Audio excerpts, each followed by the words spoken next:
Dear friends, आज हम लोग एक नया टॉपिक स्टार्ट करेंगे, बजट, है ना। बजट के बारे में अपन बचपन से सुनते आ रहे हैं, है ना। ठीक, बेसिकली बजट है क्या? अगर इसको बिल्कुल इजी टर्म्स में अगर अपन बात करें, बजट का मतलब क्या है? किसी भी फ्यूचर में होने वाली एक्टिविटी का एस्टिमेशन करना, पूर्वानुमान लगाना, है ना। ठीक, जैसे अगर आपने देखा होगा कि हमारे घर का भी बजट पर मंथ बनता है ना। जितनी हो सकता है, अगर पेरेंट्स जो हैं वो अगर सैलरीड एम्प्लॉई है ना, तो उस केस में अगर आपकी salary suppose that per month अगर 40,000 रुपीज़ है ना, तो उसमें कुछ तो रिजर्व के रूप में रखेंगे ही रखेंगे अपन, है ना। तो उस कंडीशन में अपन ने एस्टिमेशन किया कि भैया 20,000 रुपीज़ में ही हमको पूरा खर्चा चलाना है, बाकी के 20,000 हमको कंटिजेंसीज के लिए रखना है ना। तो कंटिजेंसीज का मतलब भविष्य में किसी भी प्रकार का की जरूरत पड़ जाए उसके लिए हमने रख लिया। अब 20,000 रुपये में ही अगर हमको अपने घर का खर्च चलाना है तो 20,000 रुपये का हम शुरू से क्या बना लेंगे? बजट बनाएंगे, है ना। ठीक, शुरू में बजट बना लिया और उसके अकॉर्डिंग ही अपन खर्च करते हैं, है ना। इसी प्रकार से किसी भी बिजनेस में भी होता है। बिजनेस में आपका कितना प्रॉफिट होगा, है ना, ठीक, उसके अकॉर्डिंग ही आप खर्च कर पाओगे, है ना। ठीक, या डिफरेंट टाइप के फंक्शंस होते हैं, सेल्स है, परचेज है, प्रोडक्शन है ना। हर एक्टिविटी के लिए बिजनेस में नॉर्मली बजट बना के चलता है कोई भी। अगर कोई प्रूडेंट बिजनेसमैन है, प्रूडेंट मतलब कोई बुद्धिमान बिजनेसमैन है, तो वो हर फंक्शन का जो है वो बिजनेस में बजट बनाता है। और बजट में देखो, बजट का जो दो ऑब्जेक्टिव मेन होते हैं कि हमने बजट बनाया और बजट बनाने के बाद में उसका जो एक्चुअल रिजल्ट कब आएगा? जब बजट बनाने के बाद में एक्चुअली वो एक्टिविटी परफॉर्म होगी, तो उस एक्टिविटी का जो भी रिजल्ट आएगा उससे हम क्या करेंगे? बजट को कंपेयर करेंगे, है ना। बजट की डेफिनेशन भी देखो यही दी हुई है, a budget is a pre determined statement of management policy, है ना। मैनेजमेंट की पॉलिसीज का प्री डिटरमाइंड स्टेटमेंट है during a given period which provides a standard for comparison with the results actually achieved, है ना। कहने का मतलब ये है कि बजट जो है वो प्रोवाइड करता है एक स्टैंडर्ड, है ना, कि आपने जो एक्चुअल रिजल्ट्स आएंगे उनसे हम बाद में कंपेयर करेंगे, है ना। ठीक, जैसे अगर हमने अनुमान लगाया कि भाई हमारी इस ईयर की बिक्री सपोज दैट इस ईयर की सेल्स जो है 5 करोड़ रुपए है ना, लेकिन हमारा टारगेट है कि नेक्स्ट ईयर हमको 5 करोड़ 5.5 करोड़ करनी है, 5.5 करोड़ करनी है ना। ठीक, तो उस कंडीशन में हमने तो बजट लगाया है कि 5.5 करोड़ होगी, ठीक है ना। और उस हिसाब से ही हमने अपना पूरा का पूरा प्रोडक्शन वगैरह जो है वो फैक्ट्री में प्रोडक्शन गुड्स प्रोड्यूस किया, है ना। ठीक, उस हिसाब से प्रोडक्शन किया, है ना। बाद में जब नेक्स्ट ईयर के एंड में हमने एक्चुअल रिजल्ट देखा तो वो 5.5 करोड़ से कम भी बिक्री हो सकती है। सेल्स जो है वो 5.5 करोड़ से कम भी हो सकती है और ज़्यादा भी हो सकती है। तो हम उसको जो है कंपेयर करेंगे कि भैया अगर 5.5 करोड़ से भी ज़्यादा हो गई, मतलब हमारे पास में ज़्यादा स्टॉक वगैरह बचा नहीं, मतलब मैनेजमेंट ने अच्छा परफॉर्म किया, लेकिन अगर 5.5 करोड़ से कम होती है उस कंडीशन में यहाँ पे अगर 5.5 करोड़ से मैंने क्या कहा, कम हुई सपोज दैट, या 5 करोड़ से भी कम हो गई, है ना, तो उस कंडीशन में डेफिशिएंसी है ना, तो उस डेफिशिएंसी को दूर करने का हम प्रयास कर सकते हैं। तो बेसिक ऑब्जेक्टिव यही है बजट का कि फ्यूचर में जो भी मैनेजमेंट पॉलिसी है उसके अकॉर्डिंग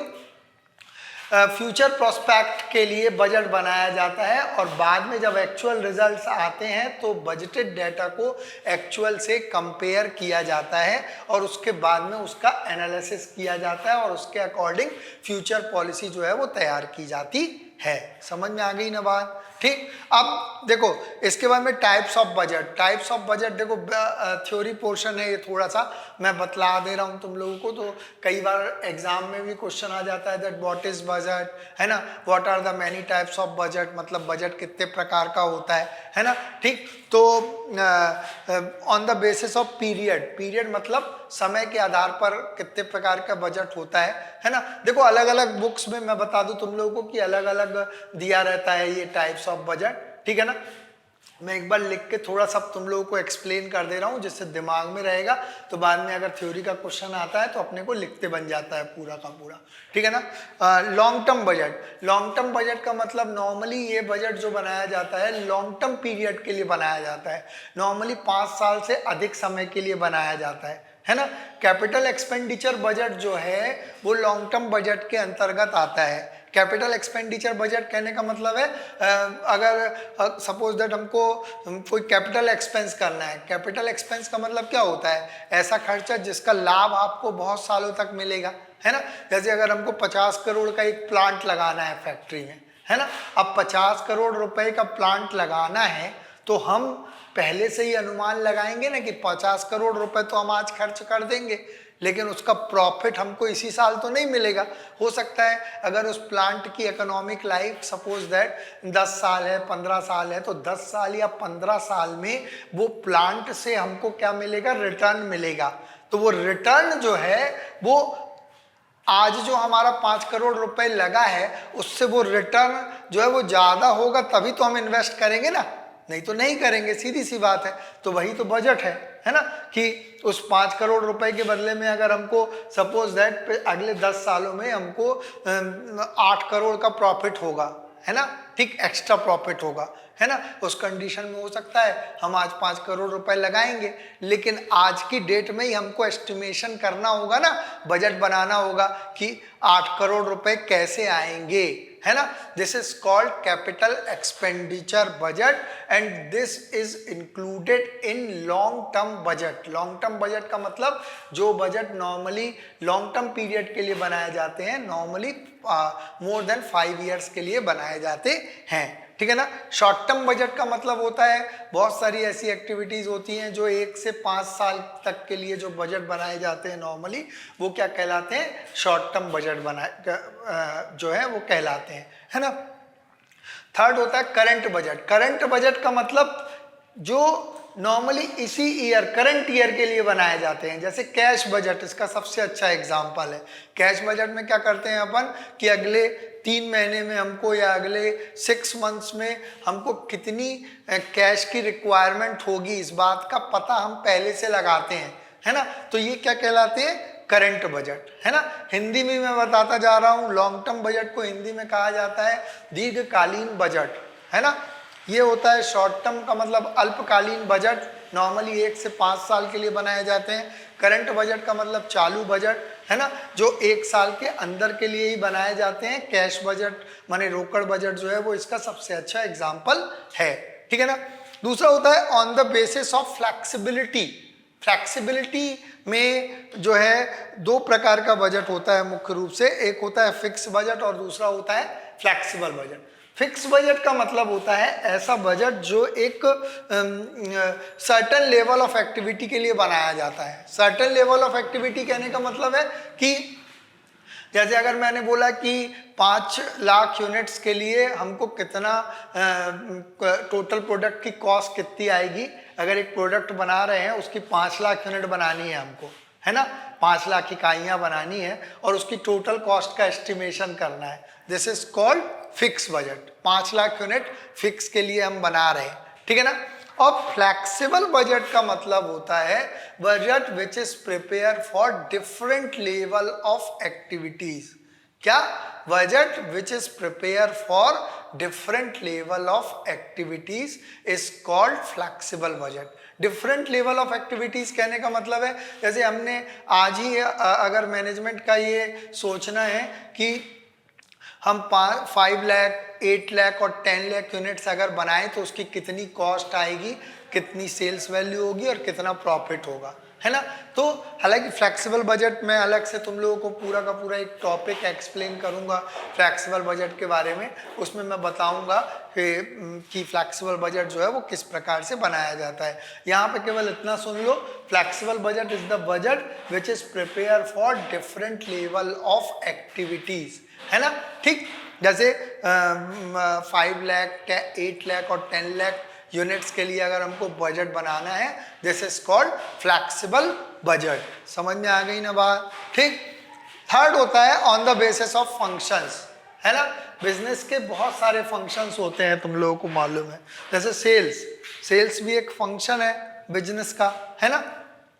परचेज है, सेल्स है, प्रोडक्शन है ना। इतने सारे एक्सपेंसेस हम करते हैं, सब फंक्शंस हैं।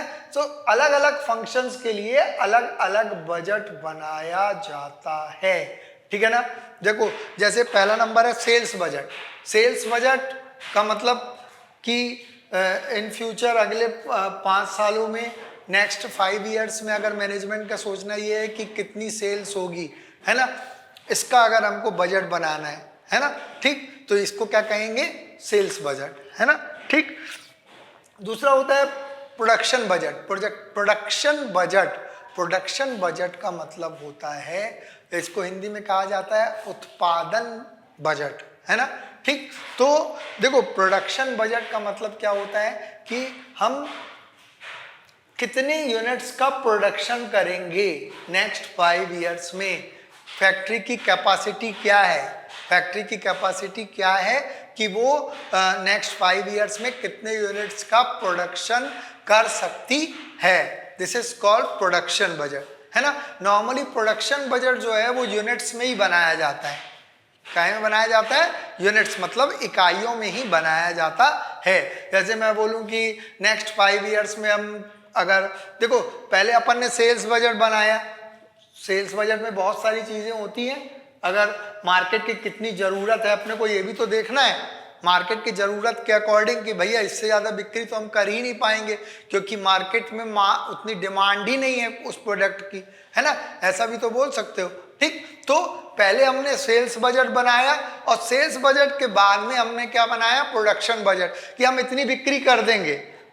अगर हर साल हम नेक्स्ट 5 ईयर्स में मैं बोलूँ 5 लाख, 5,50,000, 6,50,000, इस प्रकार से यूनिट्स की बिक्री करूँगा, सेल्स करूँगा, है ना। तो उसके बाद में हमने ये देखा कि कहाँ क्या फैक्ट्री की इतनी कैपेसिटी है कि इतने यूनिट्स प्रोड्यूस कर पाएगी। भैया प्रोडक्शन करोगे तभी तो बिक्री करोगे ना, ठीक है ना। तो प्रोडक्शन बजट नॉर्मली यूनिट्स में बनाया जाता है, ठीक है ना। इसके बाद में ये देखो, नाम से ही स्पष्ट है ये सब, डायरेक्ट मटेरियल परचेज बजट, है ना। मार्केट में अगर डायरेक्ट मटेरियल अवेलेबल है कि नहीं, हमको पहले से ये दिमाग में रखना होगा किसी भी मैनेजमेंट को, है ना। तो डायरेक्ट मटेरियल हम परचेज करेंगे तो किस सप्लायर से परचेज करेंगे, कौन कौन से सप्लायर हैं डायरेक्ट मटेरियल के, क्योंकि यहाँ पे दोनों चीज़ें, क्वांटिटी और क्वालिटी, दोनों चीज़ों का यहाँ पे ध्यान रखना जरूरी होता है किसी भी मैनेजमेंट के लिए, है ना।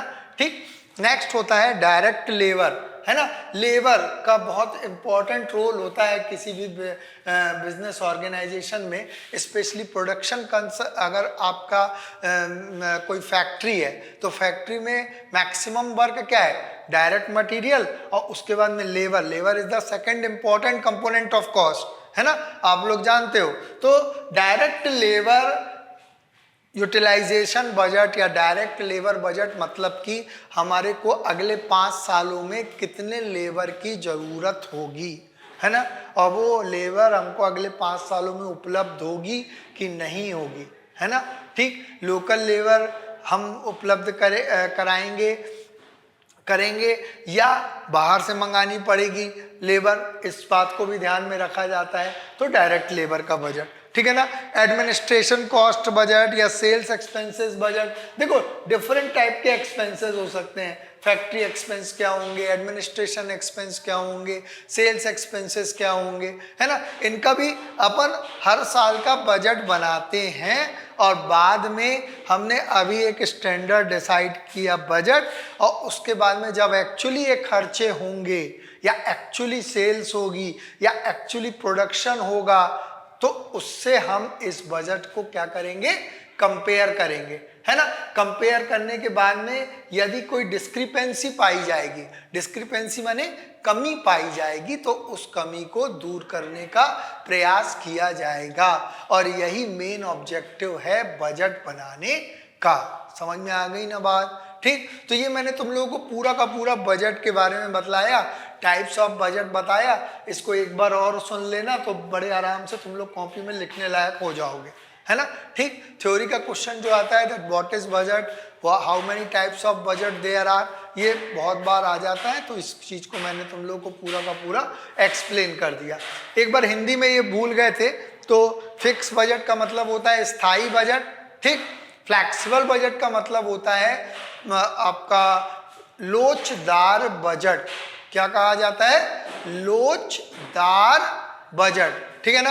अब ये तो तुम लोगों को मालूम है, सेल्स बजट का मतलब होता है विक्रय बजट, प्रोडक्शन का मतलब उत्पादन बजट, डायरेक्ट मटेरियल परचेज प्रत्यक्ष सामग्री क्रय बजट, ठीक है ना, डायरेक्ट लेबर प्रत्यक्ष श्रम बजट, ठीक। एडमिनिस्ट्रेशन कॉस्ट का मतलब होता है प्रशासनिक व्यय बजट, या सेल्स एक्सपेंसेस विक्रय व्यय बजट, है ना।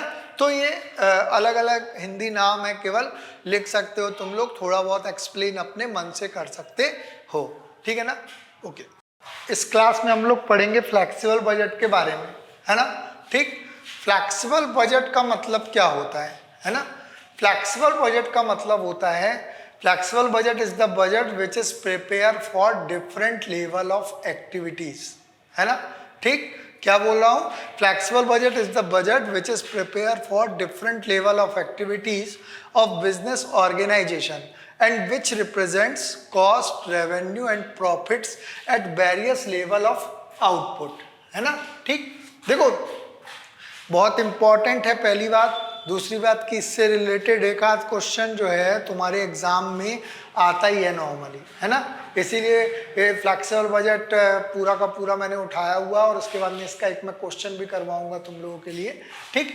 तो देखो फ्लेक्सिबल बजट का मतलब होता है a budget which is prepare for different level of activities. जैसे अगर मैं बोलूं कि किसी भी बिजनेस ऑर्गेनाइजेशन में यदि मैं बोलूं कि 1000 यूनिट्स के लिए अगर तुमको बजट दिया हुआ है कि 1000 यूनिट में इतना इतना खर्च आ रहा है तुम्हारा, है ना, और तुमको 5000 और 10000 यूनिट्स के लिए क्या बनाना है, बजट बनाना है ना, ठीक। तो उस कंडीशन में उस बजट बनाना है, मतलब 5000 और 10000 यूनिट्स के लिए हम लोगों को अलग अलग कॉस्ट निकालनी है कि कितनी टोटल कॉस्ट होगी अगर 5000 यूनिट्स हम बनाएंगे, और कितनी टोटल कॉस्ट होगी अगर हम 10000 यूनिट्स बनाएंगे। This is called flexible budget, है ना, ठीक। अब देखो फ्लेक्सिबल बजट बनाने में कॉस्ट को बेसिकली 3 टाइप्स में डिवाइड किया गया है ना, ठीक। पहला होता है वेरिएबल कॉस्ट, दूसरा होता है फिक्स कॉस्ट, और तीसरा होता है क्या, सेमी वेरिएबल कॉस्ट, है ना। क्या होता है, सेमी वेरिएबल कॉस्ट, है ना। देखो वेरिएबल कॉस्ट का मतलब क्या होता है, वेरिएबल कॉस्ट की जो डेफिनेशन दी गई है, देखो पहली बात मैं बता दूं, सबसे इंपॉर्टेंट चीज है कि यहाँ पे कॉस्ट को केवल 3 टाइप्स में डिवाइड किया गया है। एक है वेरिएबल कॉस्ट, दूसरा है फिक्स कॉस्ट, और तीसरा है सेमी वेरिएबल कॉस्ट, ठीक है ना। तो अब वेरिएबल कॉस्ट क्या है, ठीक है ना।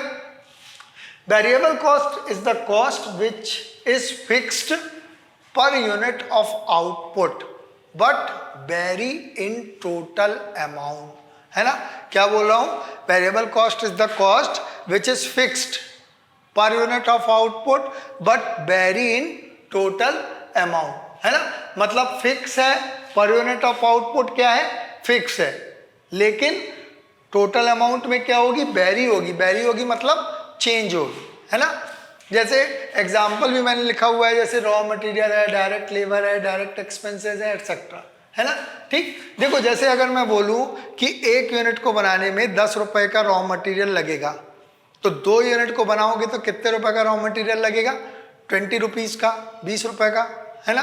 3 यूनिट बनाओगे तो 30 रुपए का, 1000 यूनिट बनाओगे तो 10,000 रुपए का, 1,000 इंटू 10, है ना, ठीक।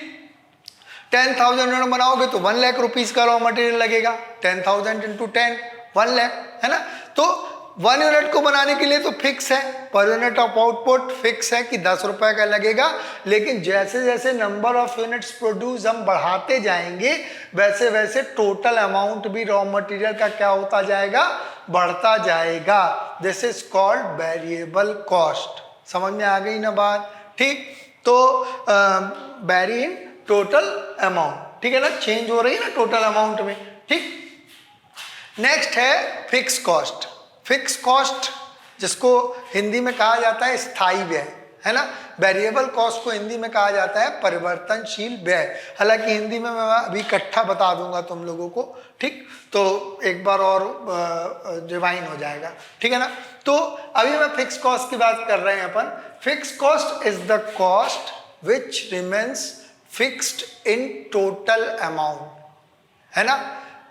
Fixed cost is the cost which is fixed in total amount but vary per unit of output, है ना। उसकी जस्ट अपोजिट डेफिनेशन देखो, fixed in total amount but very per unit of output, है ना। जैसे फॉर एग्जांपल रेंट है, salary है, insurance है, एटसेट्रा, है ना, ठीक। तो यहां मैंने क्या बता रहा हूं, फिक्स कॉस्ट का मतलब क्या है, ऐसी कॉस्ट जो फिक्स है टोटल अमाउंट में, लेकिन पर यूनिट ऑफ आउटपुट क्या हो रही है, चेंज हो रही है या वेरी हो रही है ना। जैसे अगर मैं बोलूं कि एक फैक्ट्री है, फैक्ट्री का किराया रेंट जो है अगर फैक्ट्री का, सपोज दैट एक महीने का 10,000 रुपीज है, तो 10,000 यूनिट्स तो आपको देना ही देना है, फिक्स है। चाहे आप उस फैक्ट्री में 1 यूनिट बनाओ, चाहे आप 5,000 यूनिट बनाओ। कहने का मतलब ये है, अगर उस फैक्ट्री का किराया suppose that 10,000 rupees per month है और उस फैक्ट्री की मैक्सिमम कैपेसिटी 5,000 यूनिट बनाने की है ना, मतलब एक महीने में मैक्सिमम हम कितने यूनिट बना सकते हैं उस फैक्ट्री में, 5,000 यूनिट ही बना सकते हैं। तो तुम चाहे 1 यूनिट बनाओ, चाहे तुम 10 यूनिट बनाओ, 1,000 यूनिट बनाओ या 5,000 यूनिट बनाओ, आपको किराया कितना लगेगा, 10,000 रुपीज ही लगेगा, क्योंकि 10,000 क्या है, फिक्स्ड है ना, ठीक। अगर मैंने सपोज दैट उस महीने में उस फैक्ट्री में 1,000 यूनिट बनी, तो पर यूनिट रेंट कितना पड़ा, 10,000 अपॉन 1,000, 10 रुपये पड़ा ना। अगर 2,000 यूनिट बनी सपोज दैट उस फैक्ट्री में, तो पर यूनिट रेंट कितना पड़ा, 10,000 अपॉन 2,000, 5 रुपीज पर यूनिट पड़ा, ठीक है ना। और अगर पूरे 5,000 यूनिट बनाया तो 10,000 अपॉन 5,000, 2 रुपये पर यूनिट पड़ा, है ना। तो पर यूनिट ऑफ आउटपुट क्या हो रहा है, चेंज हो रहा है ना, ठीक। अगर मैंने 1,000 यूनिट बनाया तो 10 रुपीज पर यूनिट रेंट पड़ा, है ना। अगर मैंने 2,000 यूनिट बनाया तो 10,000 अपॉन 2,000, है ना, 5 रुपीज पर यूनिट पड़ा, और पूरे 5,000 यूनिट बनाया तो 2 रुपीज पर यूनिट बना, है ना, ठीक। तो इस कंडीशन में पर यूनिट ऑफ आउटपुट क्या हो रहा है, वेरी हो रहा है, चेंज हो रहा है ना, लेकिन टोटल अमाउंट में फिक्स है। This is called fix cost, ठीक है ना। इसको कहेंगे, जैसे एग्जांपल मैंने बताया ना, रेंट है, सैलरी है, सैलरी आपको अपने एम्प्लॉइज को देनी है, आप चाहे आप यूनिट्स का प्रोडक्शन करो चाहे ना करो, है ना, ठीक। इसी प्रकार से इंश्योरेंस है, ये सब क्या हो गए, आपके फिक्स एक्सपेंसेस हो गए या फिक्स कॉस्ट हो गई। और थर्ड होती है सेमी वेरिएबल कॉस्ट।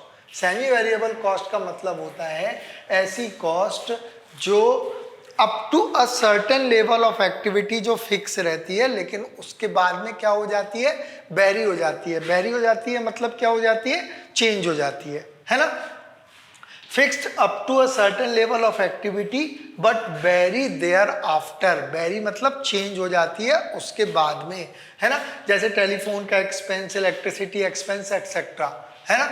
जैसे अगर मैं बोलूँ इलेक्ट्रिसिटी एक्सपेंस का एक एग्जाम्पल है ना, अगर सपोज दैट हम किसी एक महीने में हम घर अगर बंद करके चले जाएं, है ना, अब नेक्स्ट मंथ जब हम आए तो ऐसा नहीं है कि उस महीने का पूरा जो इलेक्ट्रिसिटी का बिल है वो 0 आ गया, क्योंकि हम तो घर में रहे ही नहीं, हमने तो बिजली कंज्यूम ही नहीं करी। लेकिन उसका कुछ फिक्स चार्जेस जो है तुम लोग जानते हो जोड़ा हुआ रहता है, जैसे मीटर का किराया है वो तो जोड़ेगा ना, क्योंकि वो फिक्स है। तो सेमी वेरिएबल एक्सपेंसेस का मतलब होता है ऐसे खर्चे जो एक सर्टेन लिमिट तक फिक्स रहते हैं लेकिन उसके बाद में वेरी हो जाते हैं। जैसे गवर्नमेंट ने कहा है कि 200 यूनिट तक जो है हम आपसे अगर सपोज दैट 200 रुपये ही लेंगे या 500 रुपये ही लेंगे, लेकिन अगर उससे ज़्यादा आप यूनिट कंज्यूम करोगे तो उस कंडीशन में किराया जो आपका इलेक्ट्रिसिटी का बिल है वो suppose that 5 rupees per unit आएगा, है ना। तो आप 200 यूनिट के ऊपर जितना भी यूनिट कंज्यूम करोगे उस हिसाब से आपका इलेक्ट्रिसिटी का बिल आएगा। तो इनको क्या कहेंगे? सेमी वेरिएबल एक्सपेंसेस कहेंगे। समझ में आ गई ना बात? ठीक। तो देखो सेमी वेरिएबल एक्सपेंसेस को भी बाद में दो पोर्शन में डिवाइड कर लिया जाता है, फिक्स पोर्शन और वेरिएबल पोर्शन, मतलब फिक्स कॉस्ट और वेरिएबल कॉस्ट, है ना। क्वेश्चन में यदि कोई सेमी वेरिएबल एक्सपेंसेस दिए रहेंगे तो उनको हम लोग फिक्स पोर्शन मतलब फिक्स कॉस्ट और वेरिएबल कॉस्ट में क्या कर लेंगे? बांट लेंगे। समझ में आ गई ना बात? ठीक। और उसके बाद में फिर अपन जो है एक बजट बनाएंगे, उस बजट में कॉस्ट को फिक्स कॉस्ट अलग दिखाएंगे, वेरिएबल कॉस्ट अलग दिखाएंगे, और अगर सेमी वेरिएबल कॉस्ट होगी तो उसको अलग दिखाएंगे, और उसके बाद में टोटल कॉस्ट निकालेंगे, है ना। और टोटल कॉस्ट निकालेंगे, वही हमारा क्या रहेगा? बजट रहेगा। ठीक है ना। तो इतना काम जो है वो हम लोग करने वाले हैं। ठीक है ना। तो देखो इस चीज़ को मैं एक बार थोड़ा सा हिंदी में भी एक्सप्लेन कर दे रहा हूँ तुम लोगों को। ठीक। तो फ्लेक्सिबल बजट को हिंदी में कहा जाता है लोचदार बजट। क्या कहा जाता है? लोचदार बजट। ठीक है ना। तो लोचदार बजट जो बनाया जाता है वो बनाया जाता है व्यापार की डिफरेंट लेवल ऑफ एक्टिविटीज़ के लिए, है ना। मतलब विभिन्न क्षमताओं के लिए जो बजट बनाया जाता है उसको क्या कहा जाता है? लोचदार बजट कहा जाता है। यहाँ पर खर्च जो है वो 3 प्रकार की लागतें दी गई हैं। वेरिएबल कॉस्ट को हिंदी में कहा जाता है परिवर्तनशील लागत। क्या कहा जाता है? परिवर्तनशील लागत। मतलब ऐसी लागतें जो पर यूनिट ऑफ आउटपुट स्थिर रहती हैं, है ना, लेकिन कुल राशि में क्या होती रहती है? परिवर्तित होती रहती है ना। मैंने बाकी बता दिया तुम लोगों को।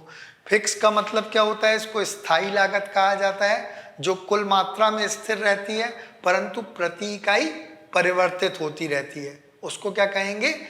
स्थायी लागत। और तीसरा होता है सेमी वेरिएबल कॉस्ट का मतलब होता है अर्ध परिवर्तनशील व्यय।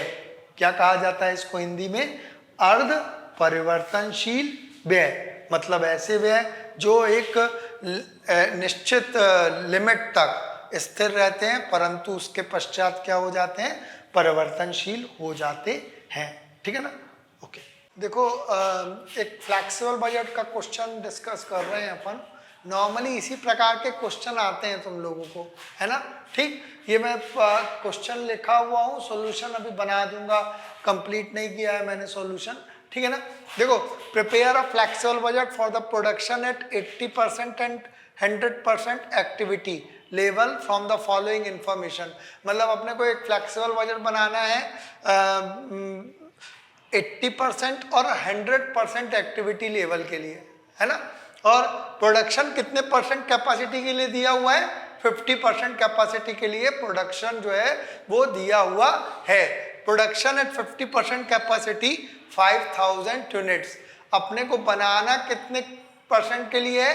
80% और 100% के लिए। तो देखो ये चीज तुम लोगों को समझ में आ रही होगी कि 5000 यूनिट्स बनती हैं 50% कैपेसिटी में, है ना। 50% कैपेसिटी में 5000 यूनिट बनेंगी, तो 80% कैपेसिटी में कितनी बनेगी?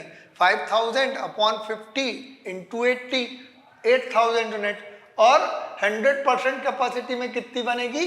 5000 अपॉन 50 इंटू 100, 10,000 यूनिट। समझ में आ गई ना बात? तो अपने को जब फ्लेक्सिबल बजट अपन बनाएंगे तो लेवल ऑफ एक्टिविटी देखो 50% के लिए तो अपने को क्वेश्चन में दिया हुआ ही है, ये मैंने एक्स्ट्रा कॉलम बना दिया है।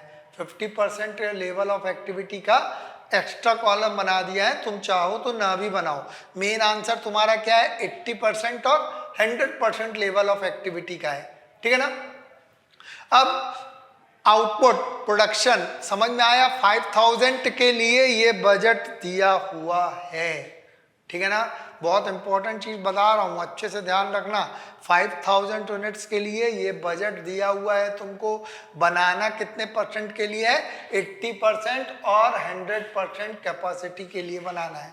तो 5000 यूनिट्स के लिए जो है 50% कैपेसिटी में 5000 यूनिट बनी, तो 80% कैपेसिटी में 8000 बनेगी और ये 10000 बनेगी, है ना।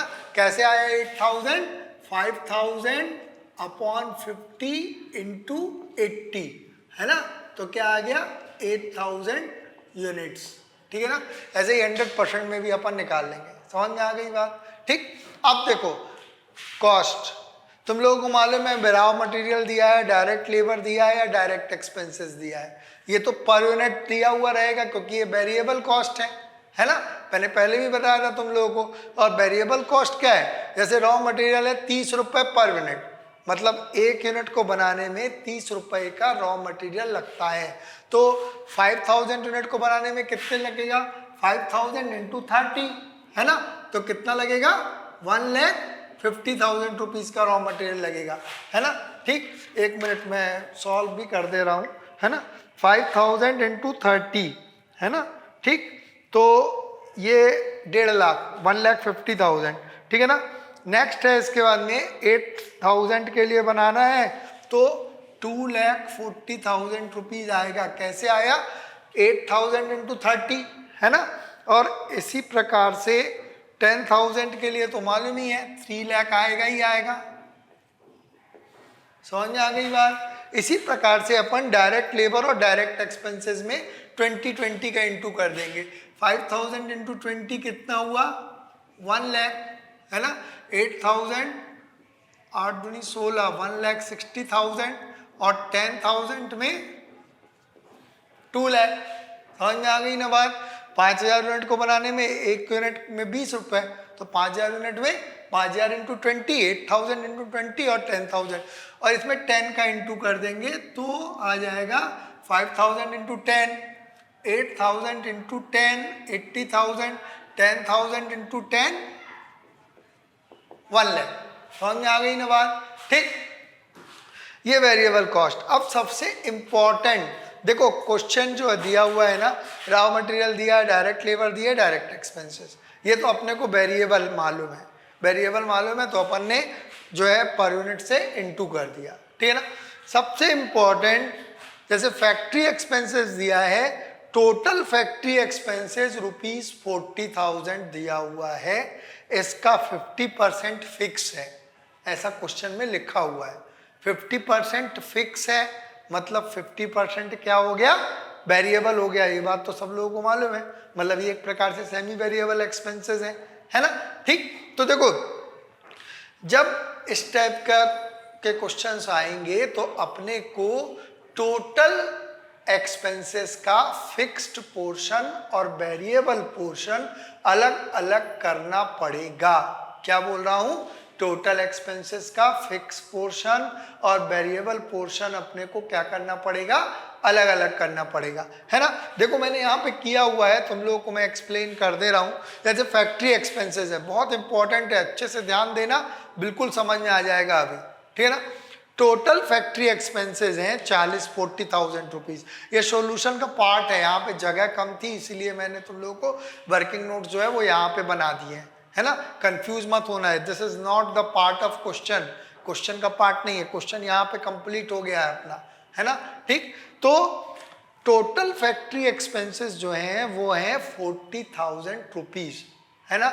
और फिक्स पर 50% क्या दिया है, फिक्स दिया है, ठीक है ना। तो फिक्स फैक्ट्री एक्सपेंसेस कितना हो गया, 40,000 का 50% मतलब 20,000। और फिक्स तो हमको मालूम है फिक्स ही रहेगा, नंबर ऑफ यूनिट से तो उसको कोई मतलब है नहीं, चाहे आप 5,000 यूनिट बनाओ, चाहे आप 8,000 यूनिट बनाओ और चाहे आप 10,000 यूनिट बनाओ, ठीक है ना। फिक्स एक्सपेंसेस हमेशा फिक्स रहेगा, ठीक है ना। तो देखो फैक्ट्री एक्सपेंसेस का फिक्स पोर्शन कितना है 20,000 रुपीज, तो अपन ने फिक्स में क्या लिख दिया 20,000 रुपीज फिक्स है, क्योंकि समझ में आ गई ना बात, 20,000 रुपीज फिक्स है ना।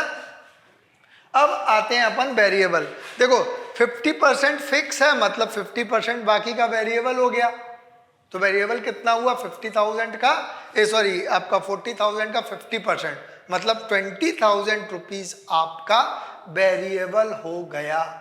लेकिन सबसे इंपॉर्टेंट चीज जो मैं बताने जा रहा हूं तुम लोगों को, वेरिएबल एक्सपेंसेस को हमेशा अपन पर यूनिट निकालेंगे।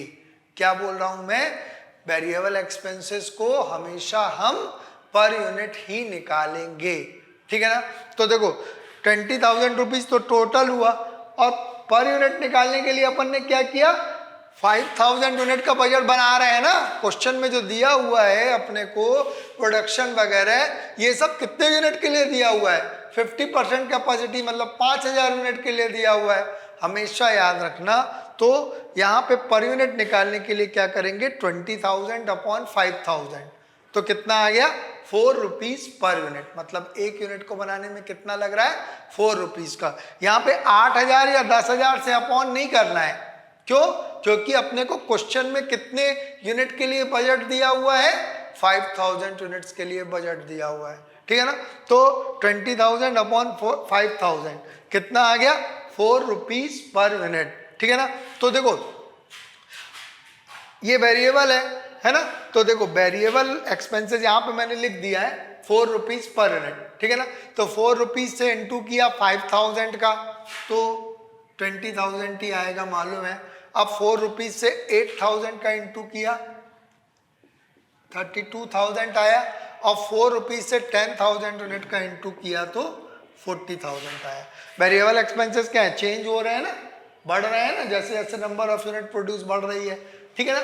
ये चीज हमेशा याद रखना है, फिक्स एक्सपेंसेस टोटल अमाउंट में फिक्स होंगे तो जितने हैं वो अपन ने एक बार में ही लिख दिए, लेकिन वेरिएबल एक्सपेंसेस को पर यूनिट निकाला, पर यूनिट निकालने के लिए जितने यूनिट का बजट दिया हुआ है उससे अपन ने अपॉन किया, पर यूनिट आया, फिर पर यूनिट को इनटू कर दिया, है ना, जितने के लिए बजट बनाना है, जैसे 8,000 और 10,000 यूनिट्स के लिए। समझ में आ गई ना बात। सिमिलरली अपन एडमिनिस्ट्रेशन एक्सपेंसेस के लिए भी करेंगे, है ना। एडमिनिस्ट्रेशन एक्सपेंसेस टोटल कितने दिए हुए हैं 80,000 का 30% है ना, 80,000 इंटू 30 अपॉन 100 24,000 है ना। 24,000 क्या है फिक्स है, मैंने देखो ये लिखा हुआ है ना। तो देखो 24,000 तो क्या हो गए फिक्स हो गए, है ना, ठीक।